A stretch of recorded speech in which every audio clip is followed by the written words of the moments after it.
We're rounding third on this series called Everyday Theology.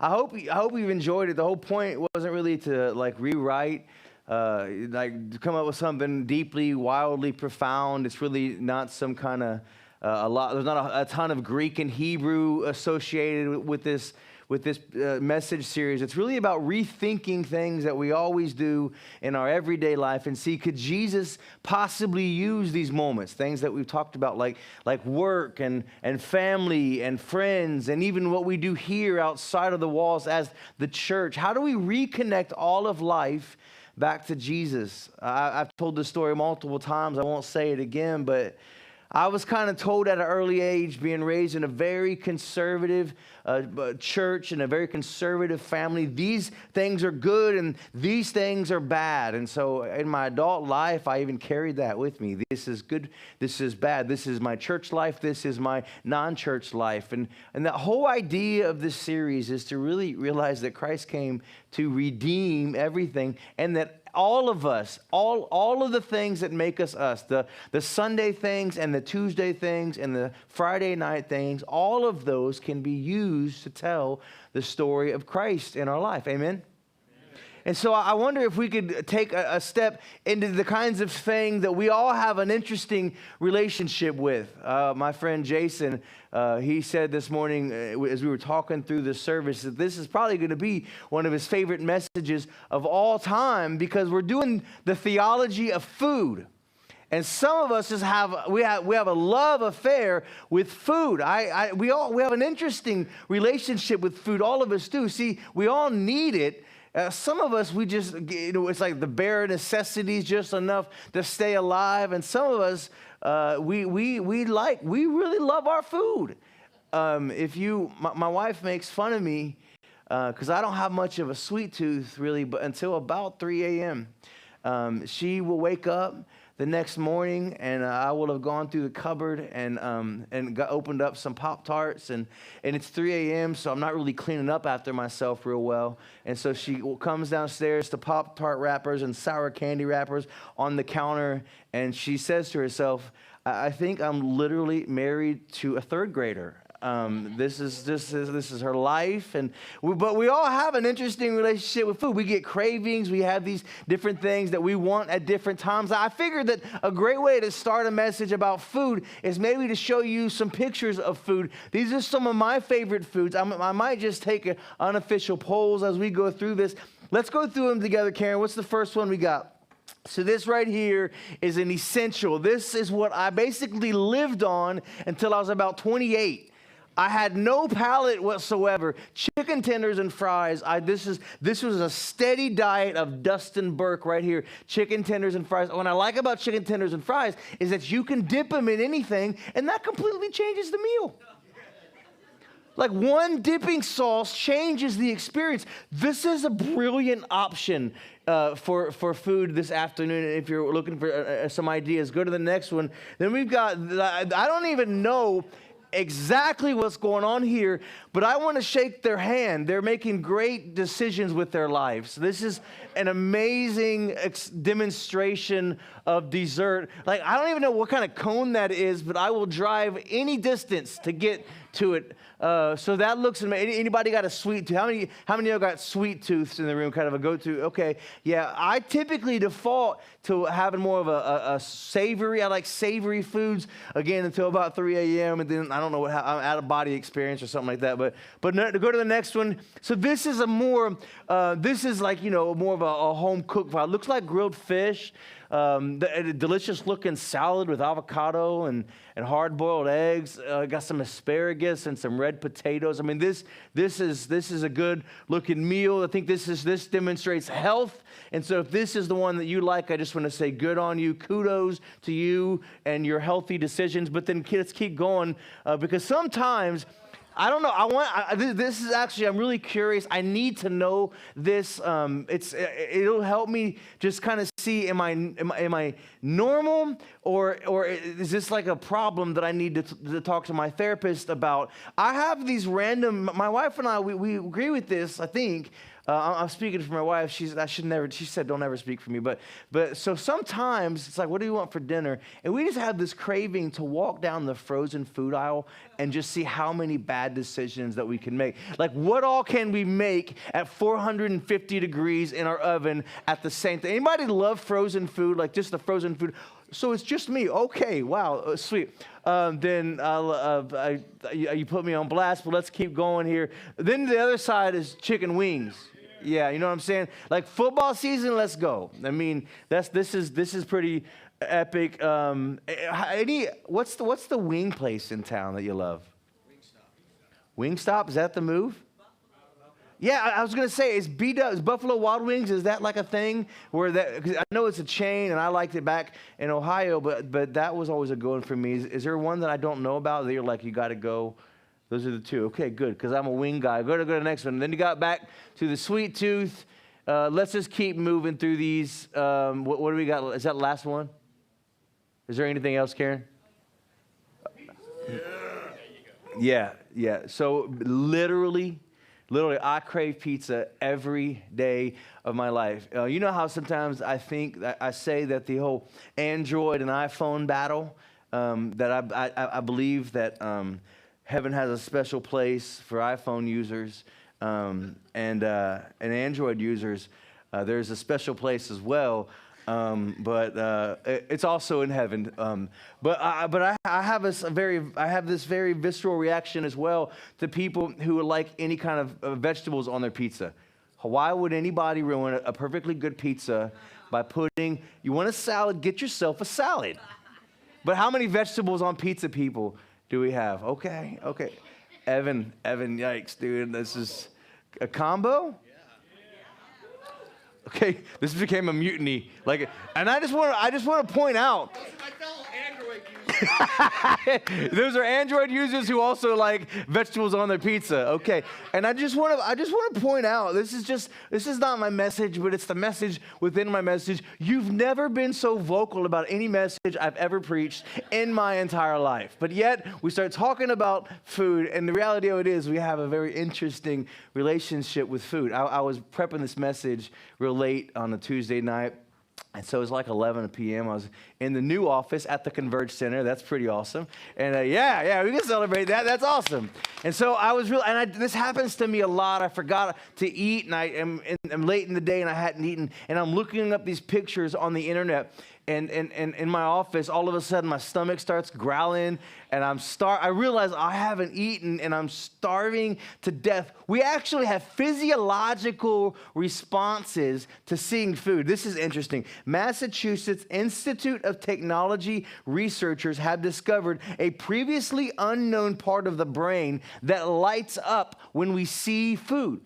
There was a cognitive light show going on in here, right? There was a strobe show of brains in this room when I showed those pictures, because we have a physiological response to food. And then you add smelling food to the equation, and all of a sudden our mouth starts to water. We actually begin to get the digestive juices flowing. Insulin begins to be produced to break down sugars. We all have this thing in common, that we all have a very interesting relationship with food. On average, we spend about 4.5 years of our lives actually eating. Let me break it down like this. That's 39,000 hours over our lifetimes of forking and knifing and spooning and sipping and chewing and swallowing. 39,000 hours.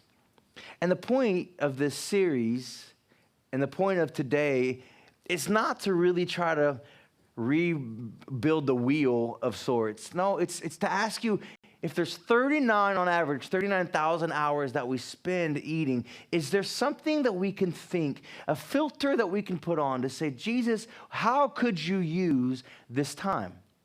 I can't imagine, it's hard for me to imagine that we are designed in these ways, that we share that in common, and that is just wasted years of our life with no eternal purpose whatsoever. What if we put a filter that maybe this Christ cares about this as well? And I'm not talking about the reach behind your desk and grab a Cliff Bar.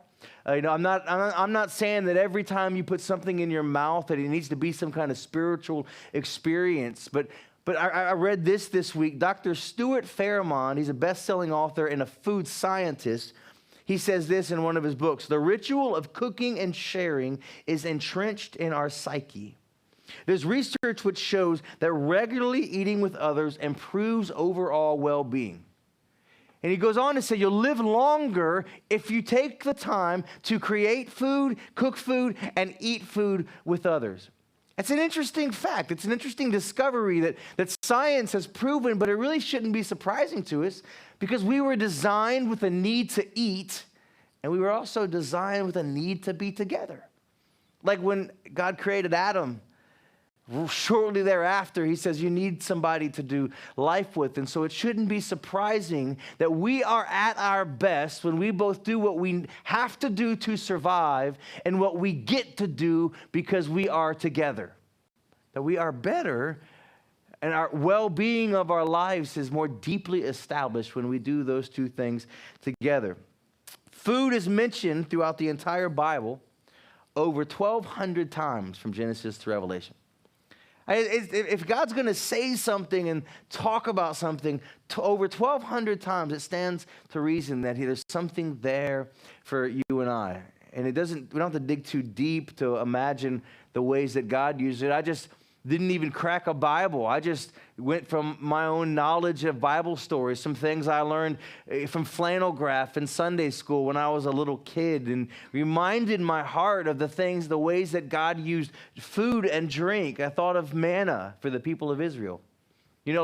Like manna was the people of Israel were wandering around, and God said, you're gonna wake up every morning and I'm gonna provide food just outside of your tent. And this is a demonstration, not just that you need to eat, but it's God's way of saying, I see you, I haven't forgotten you, and I'm taking care of you.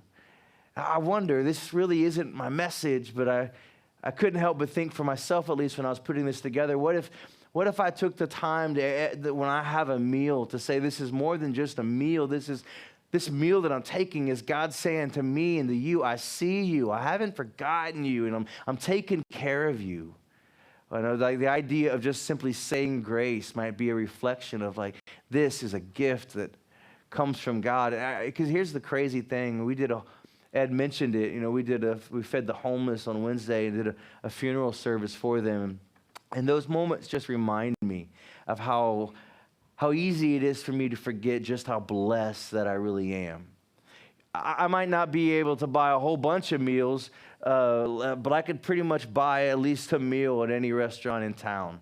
I might not be able to pay for all you guys, but I could pretty much, wherever you wanted to go out and eat, my wife and I could probably join you, and then we just can pay for this meal, and we don't really think that much about it. I wonder if even this afternoon, it's not really my message. I want to get into my message, but I wonder as the intro to the message, if we could even, when we go out to eat or when we get home, just as a way to start thinking through food, maybe take the time to go, what a blessing it is. This is a symbol that says God sees me, he knows me, and he's taking care of me. He did the same thing, not only with manna, but water. Remember when water gushed from the rock miraculously? And God used water from a rock to show the people that what you need, I've not forgotten. I will give you what you need. And he uses food in our lives over and over and over again to remind us that he's not forgotten us. There's food and meal festivals all throughout the Old Testament.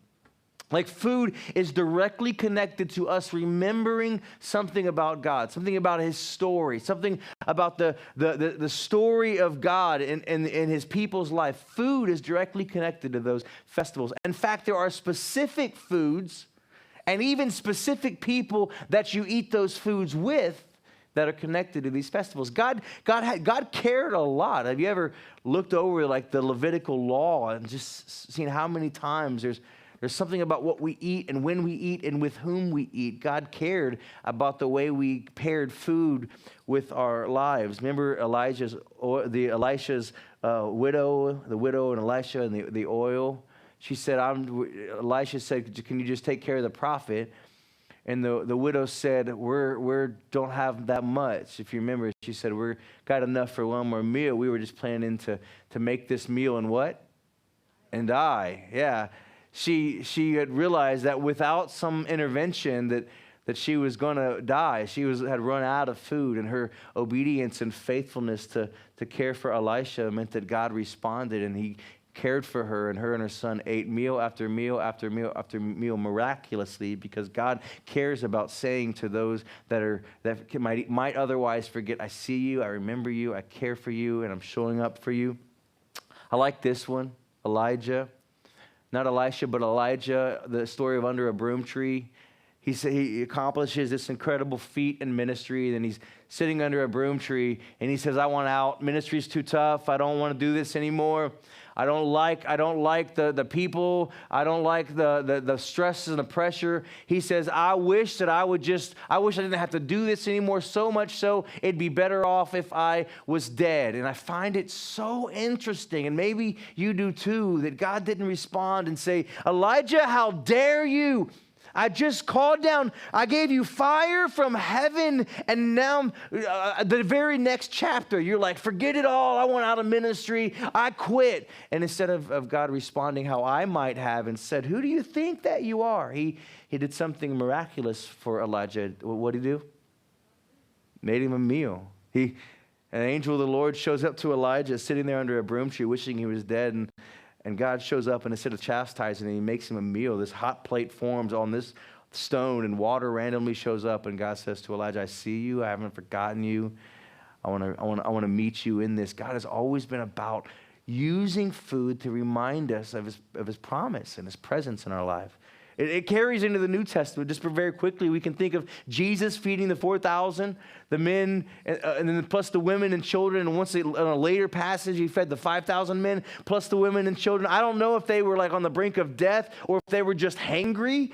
But either way, Jesus decided that them having a meal was worth it. And it was recorded in the Gospels, I believe, as a way to say God sees us. He cares about us. We see I like this one, when Jesus turned water into wine. Remember that? And wine throughout the New Testament is symbolic of joy, of a glad heart. I thought of this one just because it reminds me that not only is God meeting our minimum requirements to sustain us, but how many of us know that there are times that we also are just so richly blessed to get the kinds of things that we don't necessarily just need. We just wanted them. And God, we find ourselves having the luxuries on the over and abundant of what we need. And many of us get to enjoy what just makes our heart glad. And Jesus cared enough to turn water into wine, to keep the party going, because he cares a lot about us having joyful hearts. And then finally, we know that Jesus ate a lot of meals with sinners. I like that one the best. And that's kind of where I want to park, because I'm thankful, because if Jesus wouldn't be willing to eat with sinners, then I would never be able to have a meal with him. I would have never been able to break bread with Jesus if Jesus just saved his meal prep for those that were holy and those that were righteous and those that deserved it. I don't know about you, but for me, I would never have been able to eat with Jesus. But I want to see 3 lessons, just very briefly today.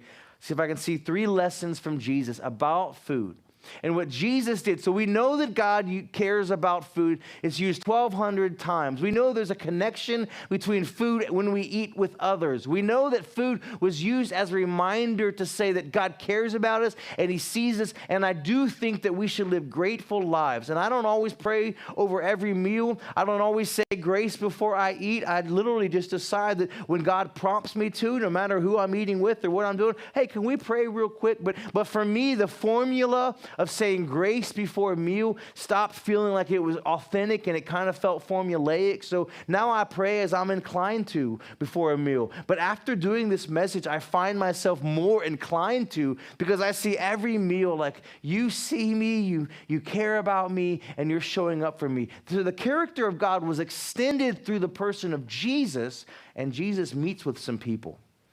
And he meets with some people to say, I see you, I care about you, and I've not forgotten you. I want to see if we can learn 3 lessons by how Jesus eats with people, and see if maybe we can walk away, not necessarily reinventing the wheel, but maybe putting a filter on about food in our life. 3 things, 3 lessons from Jesus about food with others.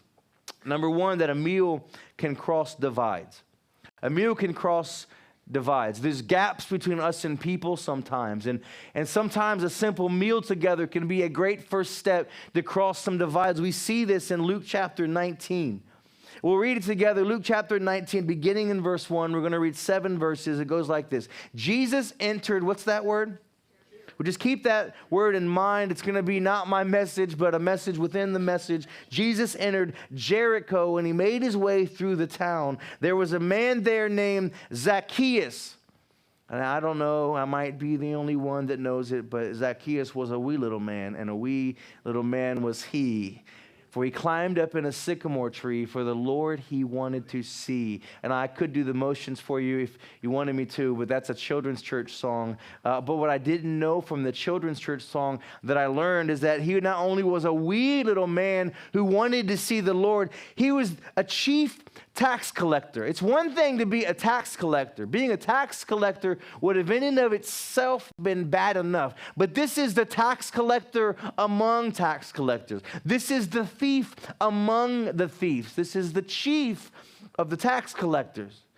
Tax collectors, if you owed $100, they'd say you owe me $400, and they'd pay the $100, and they'd give that to pay the taxes, and then pocket the $300. These guys were making their money on the backs of simple people. They were really causing the people of God to be impoverished, and they were gaining wealth. And so that's who this man is. He was the chief tax collector in the region, and he had become very rich. He tried to get a look at Jesus, but he was too short to see over the crowd. So he ran ahead, and he climbed a sycamore fig tree beside the road, for Jesus was going to pass that way.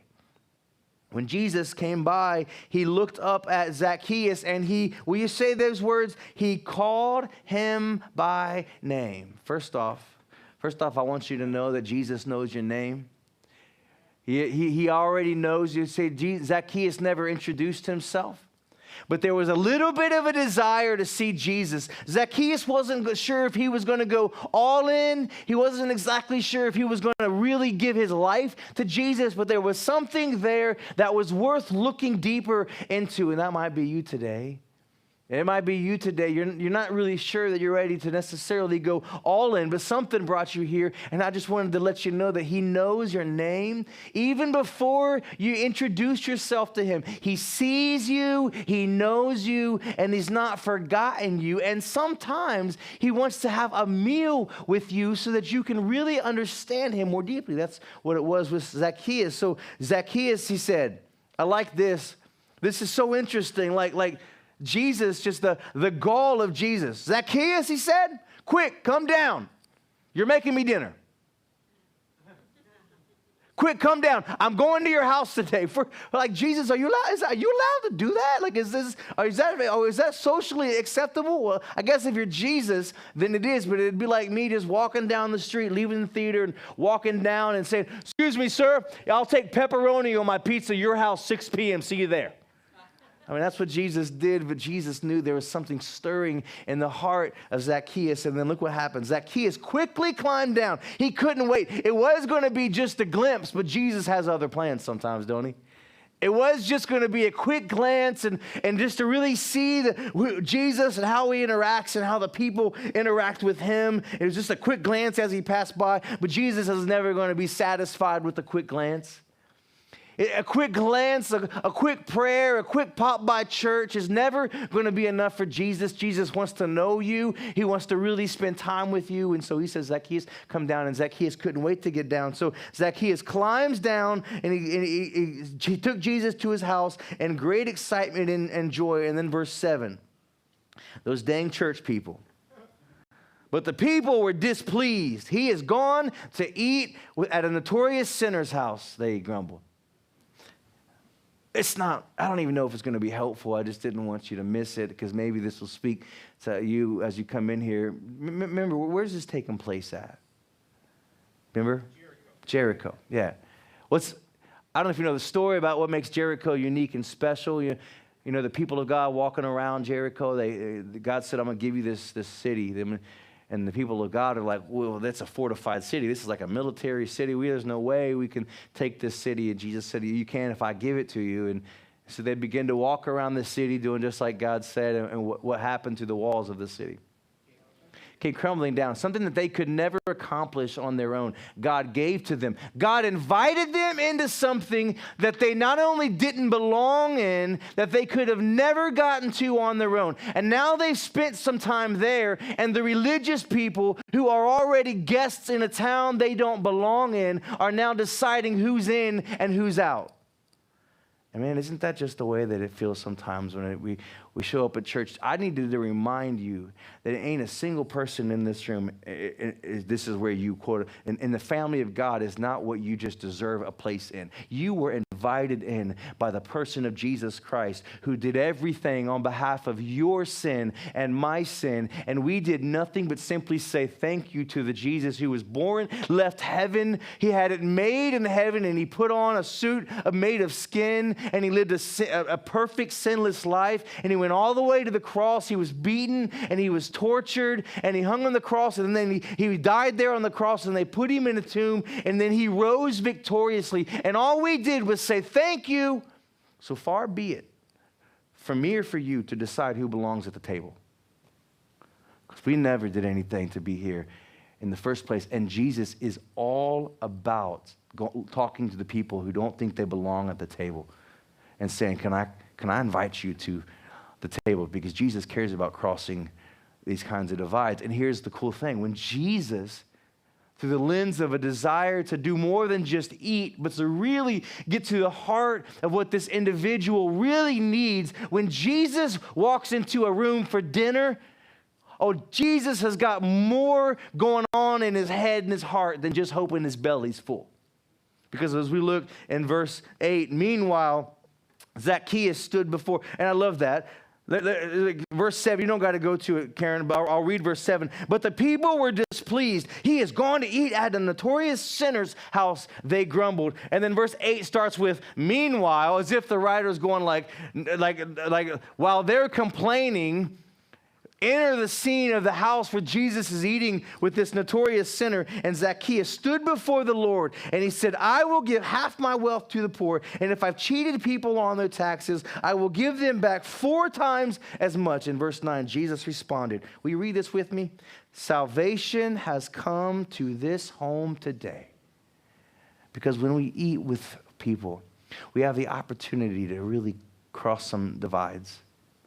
And I wonder, I'm not asking for you to reinvent the wheel, but I am saying as you open the door for BJ's to have lunch with this person next to you, I wonder if you might, as you walk in, say, God, bring salvation to our table today. God, as you drive to that person's house, you're meeting for a cocktail, you're meeting early in the morning for coffee, and instead of just getting there and letting it unfold, that maybe you and I would put a filter on like Jesus did, and we just decide, as I go here today, if there's a way that I could close some gaps between them and their understanding of you, that maybe you could use me in this simple meal, this simple cup of coffee, this quick lunch, if you could use me to close the gap, that maybe salvation could come to the table that I'll be seated at today. That's why Jesus did it. It was more than just having a meal. It was about saying, what can we accomplish when we have this meal together? Jesus cared about crossing divides. And it's Romans chapter 12, I don't want to read it for the sake of time, but in Romans chapter 12, there's this principle that I felt like it was worth reminding you of. Romans chapter 12, I think it's like verse 19 and 20, and it's basically saying, don't try to get vengeance for yourself. Jesus is saying, I'll take care of getting the vengeance. And in verse 19 or 20, an interesting thing happens, and it says, right after the verse about vengeance and about trying to get revenge, the very next verse is, if your enemy, here's how the Romans chapter, Romans chapter 12, here's how it says to close the gap between you and someone that you would consider an enemy. You can read it for yourself. Feed them. Literally, it says, if your enemy is thirsty, give him something to drink. And then it says, in doing so, you will heap burning coals on their head. You're like, well, that's weird. It was weird for me too when I read it, and I did a lot of research on it. And actually, theologians they don't necessarily fully agree on exactly what is being said there, but there is a sense that the heat transfers when we care for them and radically love them, and we care more about taking care of their needs than telling them how they are wrong. The things shift, and the heat begins to be on their head, and they begin to feel the reality of the gap. They see the reality of the gap. There's an Egyptian ritual that I believe that this is referring to, an Egyptian ritual where in Egypt, if you had wronged someone, it's an actual ritual of reparation and repentance. You'd literally put burning hot coals in a basin, and you carry it around, and everyone can see. It's kind of like the sackcloth and ashes, if you remember that. Sometimes the rituals were about showing others what your journey was all about. And so if you were in a process of making amends with someone, and an Egyptian ritual was that you would have burning hot coals on a basin, and it was as if they were saying, I'm making amends with somebody. And I don't know how it works, but Romans says that when we take care of our enemies' needs, that somehow repentance processes begin. By just simply caring more about them and their needs than what it is that caused the divide. Is there someone that you need to shoot a text to later and say, can we grab lunch? And you don't have to speak to the divide. You don't have to go. Your agenda just can simply be, as you open the door to head into that Starbucks or into that restaurant, oh God, that you would bring salvation to our table today and use this meal to do just that. That's how Jesus did it. And secondly, not only did Jesus, he knew that we can have a meal that can cross divides, he also knew that a meal can cultivate meaningful relationships.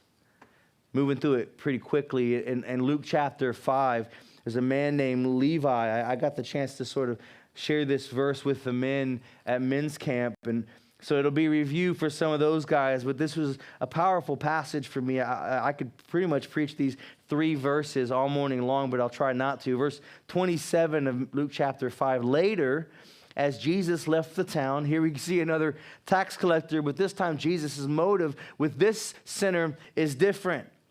We see a tax collector named Levi sitting at his tax collector's booth. I think it's important that the writer, that Luke left that, because he's letting us know this ain't in his past. Some of y'all are like, Dustin, I got a past. You don't even know. Well, just as a way of setup, this guy's got a present.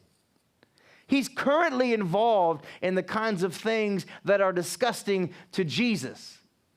And Jesus meets him there in his thing, which is really robbing his people. And he says this, follow me and be my disciple. Jesus said to him, Jesus is willing to speak not to what you're doing or what you've done, but to who you can become. Man, that was for somebody. Even if it was a mumbled amen, I thought that might be worth amening. Jesus is speaking to you today, not about your worst that you're involved in or the worst that you're done, but the things he wants to accomplish in you and through you if you will just trust him with your life. Anybody know that to be true? I know that to be true. Say amen. And here's what Luke does. And Luke does this. So Levi got up. He left everything, and he followed him. And later, Levi held a banquet in his home with Jesus as the guest of honor. And many of Levi's fellow tax collectors and other guests also ate with them. I just briefly, quickly. Anybody know who this man is, who he later becomes? The guy who wrote the first gospel, like the guy that we get the accounts of Jesus' birth and his life and his ministry. And we see the heart of you and I are like beneficiaries of knowing more about Jesus because Levi turned Matthew, got up from a tax collector's booth, and he said yes to Jesus. And now I get to know more about Jesus. I know more about my Savior because a tax collector got up and said yes to Jesus. And we read that the very first thing that they did was go have a meal together. The very first thing that Levi did with Jesus as he was on the journey of becoming Matthew was to have a meal. And I found it so interesting that Levi didn't have a worship band show up. He didn't preach a message. He invited all of his friends, likely none of which who were fans of Jesus, and all they did was host a meal and make sure his friends knew what mattered most to him. Didn't have to preach at him. Didn't have to hold a worship service. He in essence just said, hey guys, come on over, let's have some food. And I don't know exactly how he did it, but I know that what I read that I want to kind of imprint into my life is that what Levi did was, hey guys, come on over. And somehow Luke, the writer here, was able to say, Luke just made sure that his friends knew that Jesus was the most important thing in his life. And by having a simple meal, Jesus was put on display as the guest of honor just by those around Levi, knowing that, man, this guy matters a lot to me. The meals that we have, how can I do this? How do I? And I'm not. It would be a religious exercise of me to give you all the things that you should or shouldn't do to make that happen. But when you have meals with friends, how can you and I be sure that they know who is most important in your life? And it doesn't have to be some big spiritual. You're not going to stand on the table and say, God in heaven.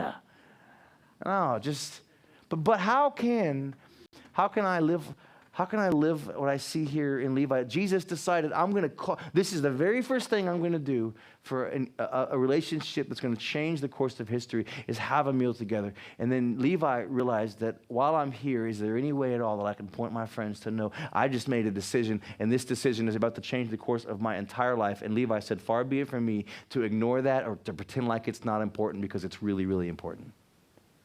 And I think I want to learn that lesson, that I can sometimes have relationships like Jesus did that can cultivate relationships. And as Jesus cultivated that relationship, it cultivated all kinds of relationships behind it. Who is there? Is there someone that a simple meal could start a relationship that could matter? Maybe it's someone, maybe it's like before you leave here, hey, I could use somebody just to do life with, and I see a lot in your life that I respect and I admire. Can we grab lunch? Could we get together? I want to, with the intent like Jesus did of cultivating a relationship, not just crossing divides. That is one of them. But then there's other times that Jesus said, hey, we're getting together and we're about to change the world. And is there a relationship that you could begin to reach out to, because it's going to be something that's going to matter to you in your journey of faith? It's a wild story, but I thought I'd just give you some encouragement that don't underestimate it. I was at a bar. I was in Ohio, and I had just gotten hired on at CLC, and somebody in the band said, hey, let's go catch a band.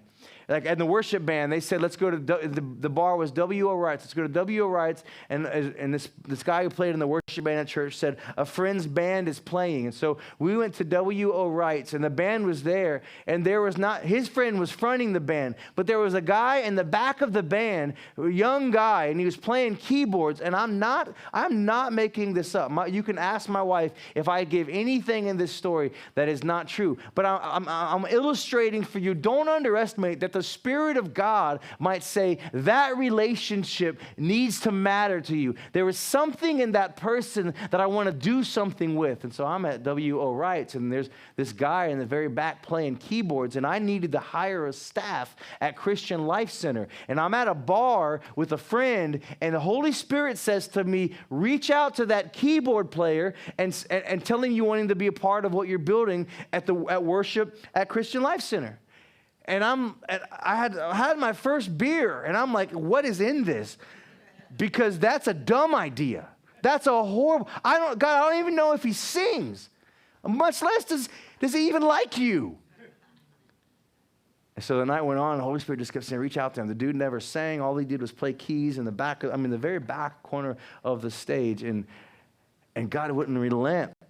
So I hit him up on Facebook, weirdest message of my entire life. I asked my friend to get with his friend and to give me the name of the guy that played keys, and I found him on Facebook, and I said, yo, this is about to be the weirdest message you've ever received in your entire life, but I work at a church, and I'm trying to build a worship team, and I need worship leaders around me to really cultivate what I think God's doing in this place. I don't even know if you sing or like Jesus, but can I buy you lunch? I said, all I want to do is buy you lunch, and we can chat about it. And he didn't respond. Surprise, surprise. And everybody's like, Well, duh, that's really creepy, Dustin. He didn't respond. And I went through a whole bunch of interviews at Christian Life Center, interviewed a whole bunch of people, and God just wouldn't let me go. Something about Joey, and I you can know the conversation on my head with God. God, I don't know if he's a singer. I don't even know if he likes you. And God just said, hit him up again. And I hit him up again, and this guy reaches back out, and he says, you're not going to lie, it's pretty weird, but I would love to grab lunch. And we meet for lunch at a spot called O'Charlie's just down the street from the church, and his name's Joey, and Joey had just graduated high school, actually, the May before. It was August now, and had some stuff had happened in his family to where he was really disconnected from church, but had grown up in the church. And Joey and I not only became friends that day, Joey was the first worship leader that I hired, and literally became the partner that everything we accomplished together at the church was built on. Joey left working with me at Christian Life Center because he got a record deal with Sony, and he became a part of a Christian band that many of you guys would know exactly who it is. My wife would tell you, we joke about this often, that there's something about when I would hang out with Joey that I was just extra lighter. I never laughed harder and just felt lighter as I was when I was with Joey. And I'm convinced that relationship and what we accomplished together continued to grow and continue to have God's favor because I was willing to go, okay, can I buy your lunch? Jesus told me to. And Joey lives in Nashville. He's come out here multiple times for storytellers events that we've done. I've gone and I've stayed with him. And it all started because I was obedient to see Jesus walks up to this tax collector's booth and says, can I buy your lunch? And the course of history was changed. Is there someone that maybe you could reach out to and there's a relationship or a friendship or a partnership that even as I'm talking, you're like, I've been wanting to grab lunch with that person. I've been wanting to grab a coffee. Can I just tell you that we see in the life of Jesus that those quick interactions can literally change the course of history. It has in me. And lastly, we see in the life of Jesus lessons about food. A meal can cross divides. A meal can cultivate meaningful relationships. And finally, a meal can create the space for difficult conversations. I'm not going to read the passage, but one of the most famous meal in history, there's paintings about it, is the Last Supper. And it's interesting that Jesus, when it came time to really share the climax of his life and to really just double down on the point of it all, that Jesus, he got a meal and he shared it with his friends. And we're going to do that together here in a moment. But I guess I just wanted to pivot just a little bit. My last two application points have actually been kind of about, is there a person, as you go into a restaurant, maybe salvation could come into that environment. And my second point was, is there a person that maybe God's going to do an incredible thing through a relationship, friendship, partnership that's going to start out of obedience for you to not just go grab a meal, but to really grab a meal through the lens of what are you doing in this friendship, partnership, relationship. But in this point, I don't so much want to say, is there a meal you need to go have a difficult conversation around? I just want to point you to the conversation or the meal itself, because the meal itself is telling a story that I don't want for you and I to miss. Jesus is using food and a meal together to basically fix the thing that food broke in the first place. Like the very first thing that broke our relationship with God, like the thing that we chose over him, like all the stuff that he had given us and all of the beauty that he had afforded to us, like we decided that this would be better, and we Adam and Eve ate from the fruit of the tree of the knowledge of good and evil, and this first thing that destroyed the relationship is, interestingly and ironically enough, something that we actually ate. And then some couple thousand years later, Jesus is eating with friends saying, what you destroyed, I'm putting back together. And he raises the glass and he raises the bread and he says, this is what I've done. What you used to rebel, I'm using to show my restoration, my reconciliation, and my healing.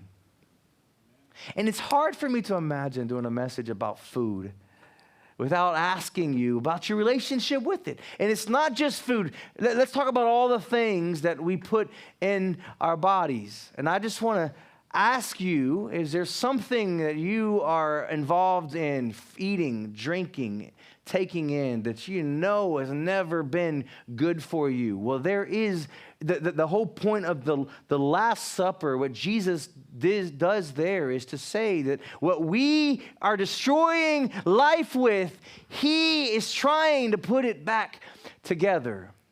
And I just wanted to ask you, as someone who, like I was just recently in November, I've shared bits and pieces, but just to give you a little bit without telling the whole story, that's my extended family's story to tell. Like Jess and I just last minute went to Ohio because, man, my dad, no one knew, but my dad went to rehab as an alcoholic, like cirrhosis of the liver. And my dad has stood vehemently against alcohol since the day that I was born.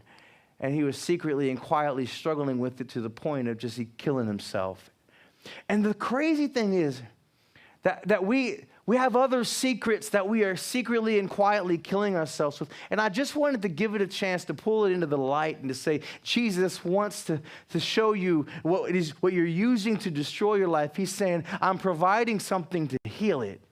I'm providing something to restore it. And I wonder, is there something that maybe it's a lifestyle that's killing you, and you're going to miss moments with your kids and grandkids because you just won't treat food respectfully, and maybe it's alcohol.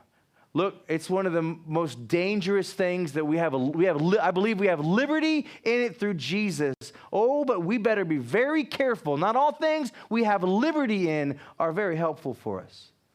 And I wonder if there's some things, as I was praying about, God, how can I just maybe wrap this up quickly? And the Holy Spirit met me and said, if there's anything that you are doing, ingesting, taking, drinking, and there's any measure of doing it secretly, there's a really good chance God's he wants to heal that. He wants to restore that. He wants to redeem that. And he does that by inviting us to the table. Around the table with him were his disciples, all of which were incredibly, incredibly broken. And Jesus invited them to the table to show them the work that he had done over a meal. And he said, welcome to the table where I am about to put all things back together. This was a very important meal and a very important table. I want to welcome you to our table for communion offering, but first watch this.